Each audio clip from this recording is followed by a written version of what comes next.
Good morning, friends, and welcome to New Garden Friends Meeting. Our reading for this morning is from the Gospel of Matthew, chapter 2, verses 1 through 12. I am reading from the New Revised Standard Version. In the time of King Herod, after Jesus was born in Bethlehem of Judea, wise men from the east came to Jerusalem, asking, "Where is the child who has been born King of the Jews?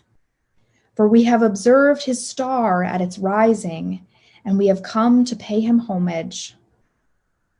When King Herod heard this, he was frightened, and all of Jerusalem with him. Calling together all of the chief priests and the scribes of the people, he inquired of them where the Messiah was to be born. And they told him, "In Bethlehem of Judea, for so it has been written by the prophet, 'And you, Bethlehem, in the land of Judea, are by no means least among the rulers of Judea. For from you shall come a ruler who is to be a shepherd for my people Israel.'" Then Herod secretly called for the wise men and learned from them the exact time when the star had appeared. And then he sent them on to Bethlehem, saying to them, "Go and search diligently for this child. And when you have found him, bring me word, so that I too may go and pay him homage." When they had heard the king, the wise men set out, and there ahead of them went the star that they had seen at its rising, until it stopped over the place where the child was. When they saw that the star had stopped, they were overwhelmed with great joy, and on entering the house, they saw the baby with Mary, his mother, and they knelt down and they paid him homage. They opened their treasure chests and they offered him gifts of gold, frankincense, and myrrh. But having been warned in a dream not to return to Herod, they left for their own country by another road. I chose to share this part of the Christmas story this Sunday, even though it is more traditional to tell the story of the wise men after Christmas Day. I chose to share it with all of you this Sunday because it highlights the heart of the Christmas message, what Christmas is all about. When I first came to New Garden Friends Meeting, I will admit that I was a little bit surprised by how this community celebrates the Christmas season. Quakers traditionally hold lightly holidays, and the Quaker community where I was raised did very little to acknowledge the Christmas season. I think occasionally we had a Christmas party, but other than that, there was no other recognition of the Christmas season within that community. As I grew in my ministry, as I worshiped more with other communities of faith, I came to deeply appreciate some of the Christmas traditions that are more commonly practiced in other Christian denominations, and the ways that some Quaker communities practice some of those traditions within our structure of Quakerism. New gardeners go all out during the Christmas season. In past years, I have often participated in 9 special events or programs during the weeks leading up to Christmas, in that time between Thanksgiving and Christmas Day. And honestly, for a long time, I wasn't sure what it was about Christmas that spoke so deeply to this community of faith. The longer I am here, the more I have come to realize that it is not just a cultural tradition that leads new gardeners to celebrate Christmas with so much enthusiasm and joy. Instead, I think that it is a deep commitment to the message of Christmas, the spiritual and theological meaning of the Christmas story. A meaning that is so beautifully highlighted in the passage that I shared with all of you earlier. The Christmas story is a story of hope. It is a story of a baby being born into a world that was marked by despair and poverty, violence and oppression. A world that is all too familiar to us today in 2020. The birth of this child represented the coming of hope into this moment of despair, but not just general hope, specific hope.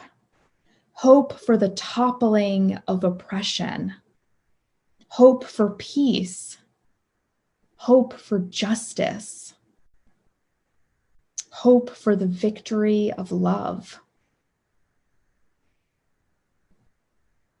The story of the wise men provides an essential context to the story of Jesus's birth. The Jews were a people living under the oppressive reign of the Roman Empire. They are an occupied people at the moment when Jesus was born. And Herod is the leader that was placed into power by the Roman Empire. He is the official appointed leader of the Jews, the puppet king controlled by the Roman Empire. When he hears of the birth of the King of the Jews, he fears not only for his own position, he fears a revolution. He fears an uprising, a rebellion against the Romans. He fears for all of the stability,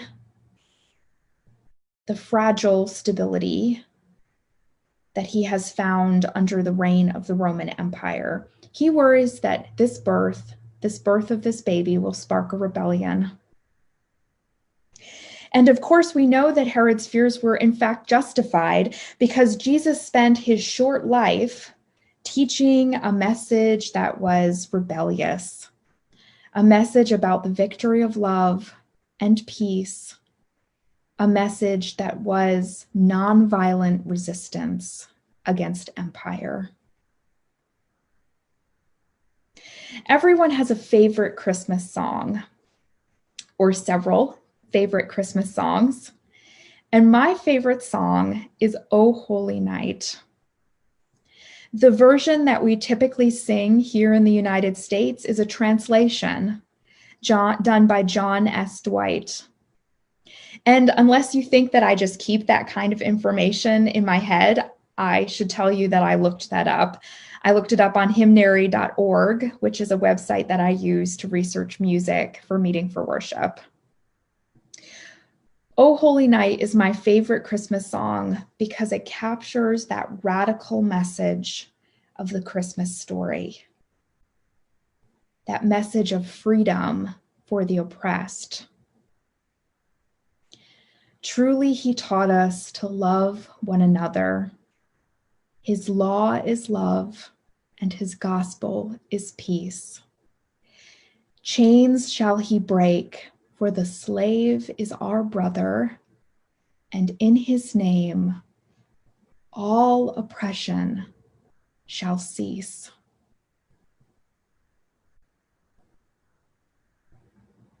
The abolitionist message is clear in this song.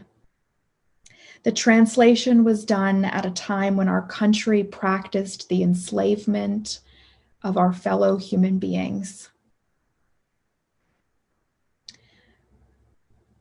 That message of bringing freedom to the enslaved, that message of hope for the oppressed, that is the heart of the Christmas story.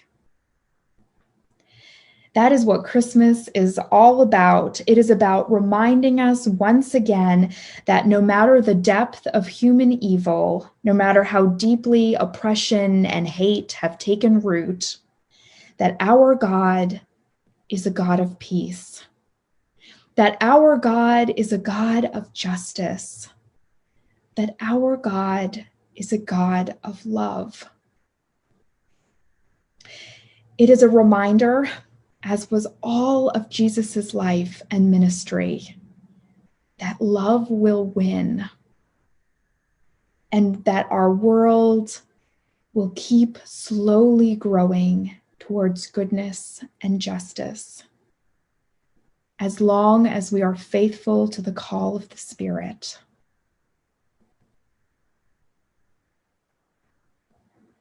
This is the power of Christmas. It is the reason that the Who's down in Whoville still sing their joyful Christmas song on Christmas morning, even without trees or presents or any of the other things that the Grinch has stolen.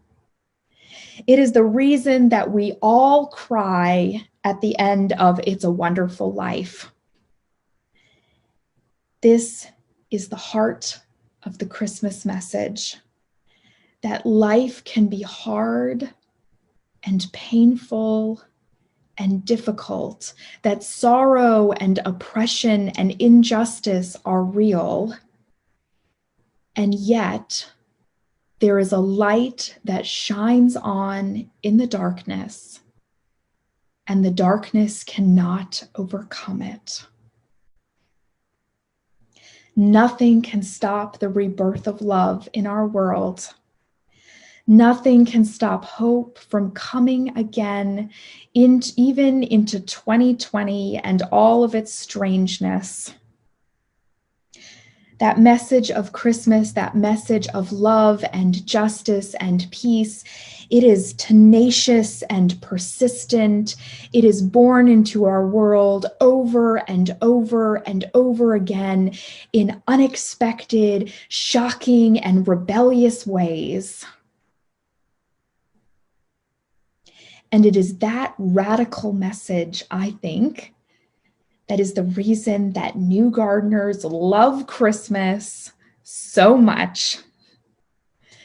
We also love cookies and candles and music, but we love that radical message that love is born into our world again and again and again. And this is a message that we all need even more this year. This year that has been filled with unprecedented fear and worry and grief brought on by a global pandemic. This year that has seen our country reckoning with our original sin of racism in new ways. This year that has seen each of us change. This year has been filled with loneliness and hardship, but it has also been filled with connection. Small connections and profound ones. And it has been a year that has reminded us all that we can do hard things. Into this world, a child is born. A child who brings with his birth a message of the triumph of love and the victory of peace and justice.